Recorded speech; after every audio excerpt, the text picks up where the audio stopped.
Hello बच्चों, प्रश्न दिए है 10 वाट प्रति वर्ग मीटर का अध्रुवित प्रकाश एक पोलेराइट पर आपतित होता है।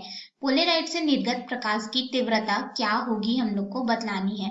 तो हम लोग इस प्रश्न को हल करेंगे, लेकिन सबसे पहले हम लोग यहाँ पे मुख्य अवधारणा जो है उसको देखेंगे और उसके आधार पे हम लोग यह बतलाएंगे कि जो तीव्रता होगी वह कितनी होगी। तो मुख्य अवधारणा के अंतर्गत हम लोग यहाँ पे अध्ययन करेंगे कि पोलेराइड आखिर में होता क्या है, तभी तो हम लोग उससे निर्गत प्रकाश के बारे में यहाँ पे बता पाएंगे। तो पोलेराइड जो है अध्रुवित प्रकाश से ध्रुवित प्रकाश उत्पन्न अध्रुवित प्रकाश से समतल ध्रुवित प्रकाश उत्पन्न करने की सरल व सस्ती युक्ति या फिर उपाय होता है। तो इसको हम लोग इस चित्र के माध्यम से समझते हैं। ये देखिए, हमारे पास एक पोलेराइड फिल्म है, इसमें अध्रुवित प्रकाश कहने का मतलब जो सभी दिशाओं में फैलता है। इस तरह से आप जैसे चित्र में देख रहे हैं, इसमें से एक रेखा किरण, इस अगर देखें कि एक रेखा किरण का अध्ययन करें, इस पोलेराइड से होकर के जाएगा, या फिर ये जो अध्रुवित प्रकाश है इस पोलेराइड से जब पारगमित होगा तो जो हमें प्रकाश यहाँ पे प्राप्त होगा वह समतल ध्रुवित प्रकाश होगा। तो पोलेराइड क्या हो गया हमारे पास? समतल ध्रुवित प्रकाश उत्पन्न करने वाली सरल व सस्ती युक्ति को हम लोग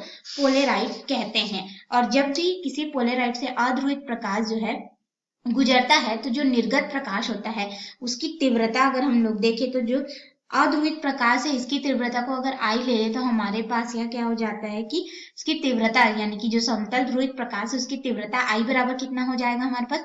प्रारंभ में जो प्रकाश की तीव्रता है बटे 2, यानी कि पहले की तीव्रता का आधा हो जाता है। तो ये हमारा समीकरण 1 हो गया। अब हम लोग अपने मुख्य प्रश्न में आते हैं और मुख्य प्रश्न में हमें दिया गया है कि अध्रुवित प्रकाश के लिए जो तीव्रता है उसका मान दिया गया है। तो अध्रुवित प्रकाश की तीव्रता आई नॉट बराबर हमारे पास कितना है? 10 वाट प्रति वर्ग मीटर दिया गया है। और हम लोग को पोलेराइड से गुजरने के बाद जो तीव्रता है आई का मान कितना होगा बताना है। तो हम लोग मुख्य अवधारणा से जो समीकरण 1 है इसका प्रयोग करेंगे। तो इसका प्रयोग करेंगे तो हमारे पास आई बराबर कितना हो जाएगा?